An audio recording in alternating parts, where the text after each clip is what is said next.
No vídeo de hoje, eu pretendo falar a respeito do pré-tribulacionismo e do pós-tribulacionismo. Sendo que eu nunca fui pré-tribulacionista e não sou pós-tribulacionista. Eu acredito em Deus e na Bíblia Sagrada que o revela. Então, quando a gente usa esses termos, eu sou pré-tribulacionista, eu sou pós-tribulacionista, eu sou amilenista, eu sou dispensacionalista. Quando a gente usa esses termos, a gente está dizendo claramente que segue uma determinada doutrina. E isso é uma coisa que, do meu ponto de vista, é uma coisa muito perigosa. E até de certa forma, até uma tolice. Porque quem crê na Bíblia Sagrada deve moldar seus pensamentos e suas crenças pelo que ela ensina e pelo que está escrito nela. Porque, segundo a gente entende, quando uma pessoa abraça uma determinada doutrina, ele procura fazer a Bíblia, moldar todo o ensino da Bíblia dentro daquela visão doutrinária que ele aprendeu e que ele adotou para si. Um exemplo muito claro a respeito disso e que está bem perto de nós são os russelitas, que fizeram inclusive uma religião que tem inclusive uma Bíblia própria, né? É a tradução do Novo Mundo das Escrituras Sagradas. Quer dizer, eles pegaram a Bíblia e traduziram da forma que eles entendem, que eles acham que tem que ser. Então, isso é uma loucura. Se eu acredito em Deus, eu acredito na Bíblia Sagrada, isso me basta. Antigamente, muitas vezes, eu ensinei a respeito do pré-tribulacionismo, que é aquele que diz que Jesus voltará antes da grande tribulação. Eu ensinei isso na escola dominical por muitos anos, ensinei isso em cursos de teologia, dos quais eu fui monitor, né, também durante muitos anos. E eu nunca questionei aquilo, porque aquilo para mim não era importante. A única coisa que eu me lembro é que quando eu falava disso, surgiam duas questões que eu ficava com a pulga atrás da orelha. Mas eu não me importava com aquilo, porque aquilo não ocupava a minha mente. Eu não me debruçava na Bíblia para saber a respeito daquilo. E a questão era essa, né? Quem dividiu a vinda de Jesus Cristo em duas fases distintas? Uma invisível e outra visível. Quem dividiu? Essa era a primeira pergunta que chegava para nós, né? Dizer assim, mas a vinda de Jesus, a segunda vinda, é dividida em duas fases? Quem ensinou isso? De onde vem essa crença? De onde tiraram isso? De onde veio isso? Essa é uma coisa absurda. Dividir a segunda vinda de Jesus Cristo em duas fases. Uma fase invisível e outra visível. Onde é que está isso dentro da Bíblia? Essa era a primeira coisa. Mas eu deixava para lá. A segunda coisa quem disse, de onde tiraram a ideia que existe uma segunda chance para aquele que não é arrebatado na primeira vez? De onde vem essa doutrina? Isso não faz sentido, isso é uma afronta aos ensinos de Jesus Cristo e dos apóstolos. A gente sabe que não há uma segunda chance para aqueles que não são salvos. Não existe uma segunda chance para aqueles que não estiverem preparados para a vinda de Jesus Cristo e para o arrebatamento. Mas o pré-tribulacionismo criou uma segunda chance, de maneira que quem não for na primeira vai na segunda. E é nesse ponto que esse ensino se torna um ensino perigoso, né, e comprometedor, porque uma pessoa carnal pode ficar pensando, bom, se eu chegar na igreja e ver que não tem ninguém, que está as roupas dele, as calças, as cuecas, a camiseta em cima dos bancos, eu vou saber que a igreja foi arrebatada. Então eu vou correndo aos pés do Senhor e vou esperar pela segunda chance. Isso não existe.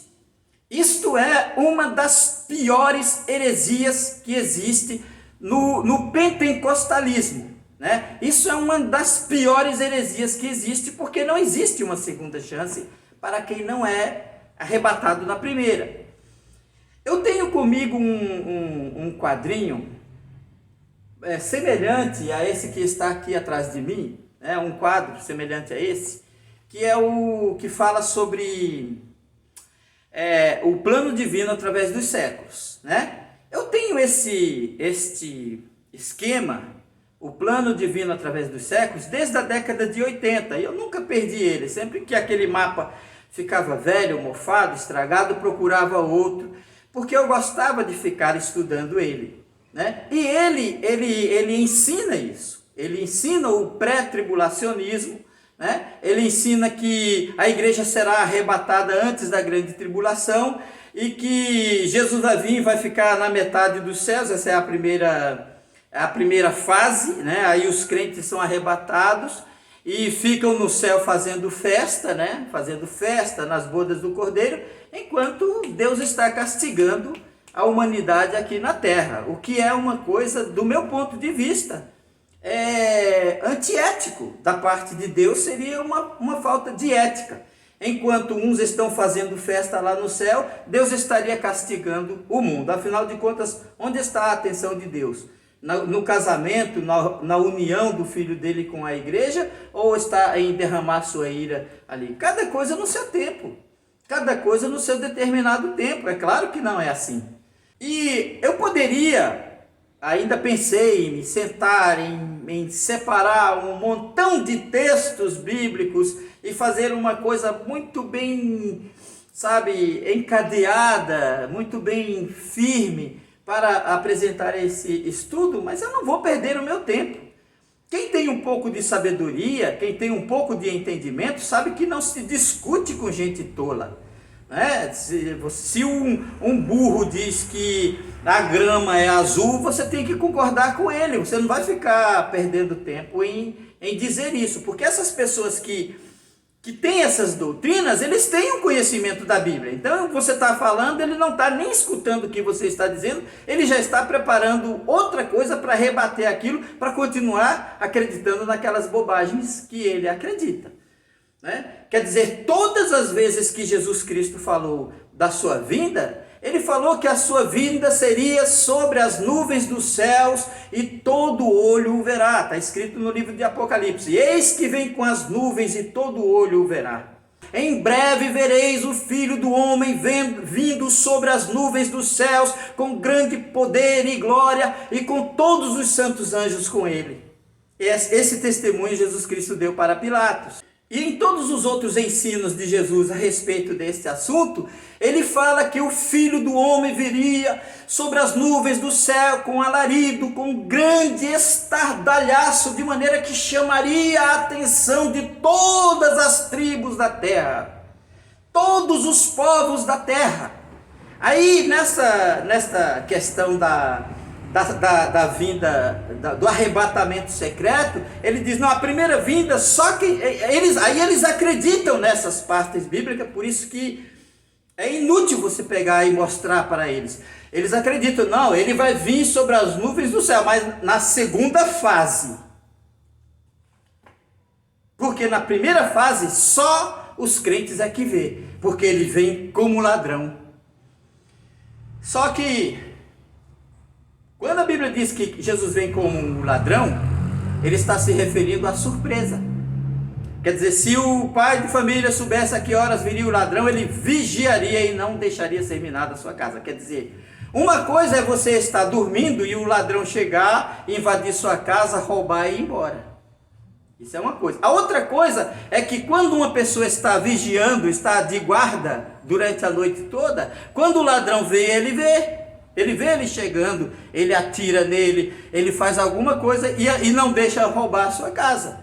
Ele está falando da questão da vigilância, não é do furto, não é do roubo, não é do arrebatamento, não é disso que ele está falando. Ele está falando da questão de vigiar. Por exemplo, eu tenho dito aqui, Se eu tivesse um calendário e dissesse, Jesus Cristo virá no ano 2000 e tal, isso de nada adiantaria, porque vai continuar sendo surpresa para quem não acredita, mas não é surpresa para mim, que acredito na que ele está vindo. Para quem não sabe, quando Jesus compara a sua vinda, como nos dias de Noé, comiam, casavam, bebiam, se davam-se em casamento, até que o dilúvio veio e levou a todos. Então, como nos dias de Noé, as pessoas estarão despercebidas, as pessoas não estarão esperando. Elas estão simplesmente vivendo de uma forma normal, sem se preocupar com absolutamente nada. Mas para Noé, quando o dilúvio, quando a água começou a cair, não era surpresa nenhuma, porque ele estava dentro da arca, esperando que a chuva caísse. E se Deus não diz isso para os ímpios, diz para os crentes. Se você não pode saber o dia nem a hora, mas você pode saber o tempo exato da vinda de Jesus Cristo, pois ele nos deixou sinais para isso. E quando Noé entrou na arca, ele sabia exatamente o dia que começaria a chover. Porque Deus disse, Noé, entra tu e tua família na arca, porque daqui a 7 dias farei chover sobre a face da terra e consumirei o mundo com todos os seres vivos. Veja que para Noé aquilo não era uma surpresa, pois ele estava esperando. E aí quando eles dizem assim, não, porque o arrebatamento secreto só quem vai ver é os crentes, perdoe a minha expressão, mas isso é mentira. Mentira deslavada e que não tem fundamento nenhum. Quer ver como o que destrói esse argumento? Está escrito aqui no livro de Atos. Atos dos Apóstolos, no capítulo 1, e versículo 9 em diante diz assim. E quando dizia isso, quer dizer, quando Jesus estava dando para ele as últimas instruções, e vendo-o eles, os discípulos, só os discípulos estavam ali, só, não tinha ímpio, só os discípulos de Jesus, não era os 12, tinha muitos, não sei quantos, depois eu dou uma olhada na Bíblia, mas muitos se reuniram ali, né? Mas tinha discípulos de Jesus. E vendo-o eles, foi elevado às alturas, Jesus foi subindo, né, na frente deles, e uma nuvem o recebeu, ocultando-o aos seus olhos, e estando com os olhos fitos no céu, enquanto ele subia, quer dizer, os discípulos estavam com os olhos fitos nos céus, enquanto Jesus estava subindo. Aí ele diz, e estando com os olhos fitos no céu, enquanto ele subia, eis que junto deles se puseram 2 varões vestidos de branco, os quais lhes disseram, varões galileus, porque estáis olhando para o céu? Esse Jesus que dentre vós foi recebido acima no céu, há de vir assim como para o céu os vistes ir. Nem Jesus Cristo falou de vinda secreta, nem os apóstolos, nem os anjos de Deus, quando chegaram para eles e disseram assim, vocês discípulos de Jesus Cristo, esse Jesus que vocês estão vendo subir, há de vir assim, da mesma maneira, da mesma forma que para o céu os vistes ir. Acabou aqui a questão de dizer que o arrebatamento secreto é para os salvos, que só os crentes o verão e que o mundo não vai ver. Esse argumento está bem da vinda de Jesus Cristo, né?